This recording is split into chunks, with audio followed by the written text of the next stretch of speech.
Hello students of class 10th math बच्चे, जैसे कि आपका चैप्टर नंबर 13 में से एक्सरसाइज 13.3 चल रही है, जिसमें बेटा हमने आपके 4 क्वेश्चन डन कर लिए थे। आज बेटा मैं आपका 5th क्वेश्चन उठाऊंगी। 5th क्वेश्चन को ध्यान से समझना। एक कंटेनर है, a container shaped like a right circular cylinder, यानी कि एक ना सिलेंडर की शेप में कंटेनर है, एक पीपा सा है, हैविंग डायामीटर, उसका डायामीटर कितना है 12 सेंटीमीटर है, और उसकी हाइट कितनी है 15 सेंटीमीटर। मैं साथ साथ में बना देती हूँ। यानी कि ये देखिए, ये कुछ ऐसा कंटेनर सा है, और इस कंटेनर का जो डायामीटर है, ठीक है, ऐसे जो डायामीटर है वो कितना है भाई इसका 12 सेंटीमीटर, और जो इसकी हाइट है वो कितनी है भाई, वो है 15 सेंटीमीटर। ठीक है, अब देखो आगे आ जाओ। एक कंटेनर है, शेप है उसकी राइट सर्कुलर सिलेंडर जैसी, डायामीटर है 12 सेंटीमीटर और 15 सेंटीमीटर उसकी हाइट है। इज फुल ऑफ आइसक्रीम, और वो आइसक्रीम से भरा हुआ है भाई। The ice cream is to be fill into cone, और आइसक्रीम को कोन में भरना है, और जो कोन की हाइट है वो 12 सेंटीमीटर रहनी चाहिए, और कोन का डायामीटर 6 सेंटीमीटर रहना चाहिए। यानी कि मान लीजिए ये कुछ इस तरीके से कोन है, आइसक्रीम कोन, आप सभी ने आइसक्रीम खाई हुई है भाई, तो ये आइसक्रीम कोन है, और जो इसका डायामीटर है वो मुझे दिया हुआ है, वो है 6 सेंटीमीटर, और कोन की जो हाइट है वो मुझे दी गई है 12 सेंटीमीटर। ठीक है, और देखो आगे मुझे क्या बोला गया है। आगे मुझे बोला गया है यानी कि जो having a hemispherical shape on the top, और जब कोन के ऊपर हम आइसक्रीम डालेंगे तो ऐसा कुछ हेमिस्फीयर टाइप वो बन जाएगा। मुझे पता क्या करना है, मुझे ना उस कंटेनर को खाली करना है, उसको कोन्स में भरना है आइसक्रीम को। तो मुझे बताना है कि कितने कोन्स लगेंगे पूरी आइसक्रीम को भरने के लिए। ठीक है, ओके बेटा। आगे देखो बेटा, आगे मैंने क्या करना है, तो आगे देखिए बेटा, ये चीज़ मैं आपको बता रही हूँ। तो आपने ये स्टेटमेंट है, ये स्टेटमेंट में आपको बोला गया है कि एक सिलेंड्रिकल शेप है, सिलेंड्रिकल शेप में एक कंटेनर है, उस कंटेनर का डायामीटर दिया गया है, उस कंटेनर की हाइट 15 सेंटीमीटर है, और नीचे ये है एक कोन, और जो कोन है, कोन की जो हाइट है वो 12 सेंटीमीटर है, और जो कोन का डायामीटर है वो भाई आपका 6 सेंटीमीटर है।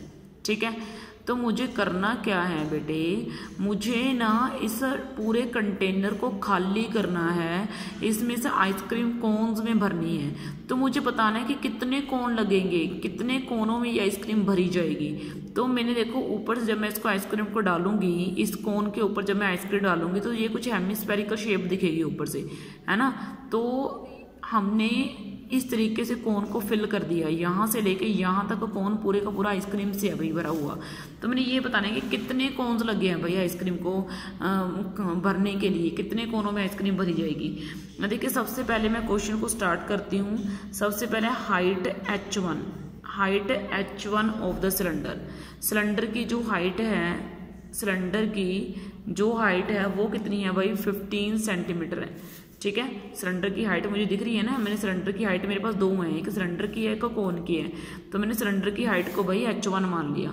ठीक है, आगे है बेटा मेरे पास रेडियस, यानी कि रेडियस मैंने मान लिया r1, किसका भाई सिलेंडर का, यानी कि radius r1 of the cylinder. ठीक है, तो सिलेंडर का रेडियस बेटा मेरे पास कितना हो गया, वो ये है इसका हाफ, यानी कि 12/2 which is equal to 6 centimetre. ठीक है, डायमीटर का हाफ कर दीजिए तो आपके पास रेडियस आ जाएगा। उसके बाद मैंने h2 हाइट मान लिए, h2 हाइट मैंने किसकी मान ली है भाई, h2 हाइट ऑफ द मैंने मान लिए कोन, और कोन की जो हाइट है वो कितनी है 12 सेंटीमीटर है। ओके, उसके बाद मैंने मान लिए r2 यानी कि रेडियस ऑफ द कोन। ठीक है, रेडियस ऑफ द कोन, और जो कोन है उसका रेडियस कितना है भाई, उसका रेडियस है 6 सेंटीमीटर का हाफ, यानी कि 6 centimetre divide by 2 which is equal to 3 centimetre. यानी कि अब मेरे पास दोनों की हाइट है, मेरे पास दोनों का रेडियस है। तो मान लीजिए मुझे ये नहीं पता कि मैंने कितने आइसक्रीम के कोन भरे जाने हैं, यानी कि कितनी कोन्स में आइसक्रीम डलेगी ये मुझे नहीं पता। तो मैंने ये मान के चल पड़ी हूँ, यानी कि लेट n, यानी कि लेट n आइसक्रीम, यानी कि लेट n आइसक्रीम कोन्स, यानी कि n कोन्स हैं, यानी कि कोन्स बी फिल्ड, कोन्स जो है वो फिल्ड किए जाएंगे विद आइसक्रीम, उस आइसक्रीम के साथ जो कंटेनर में पड़ी है, यानी कि आइसक्रीम इन द कंटेनर, यानी कि जो इस कंटेनर में से पीपे में आइसक्रीम भरी है उससे मान लीजिए n कोन्स जो हैं वो भरे जा रहे हैं, ठीक है। उससे मान लीजिए कितने कोन्स भरे जा रहे हैं, मान लीजिए उससे n कोन्स भरे जा रहे हैं।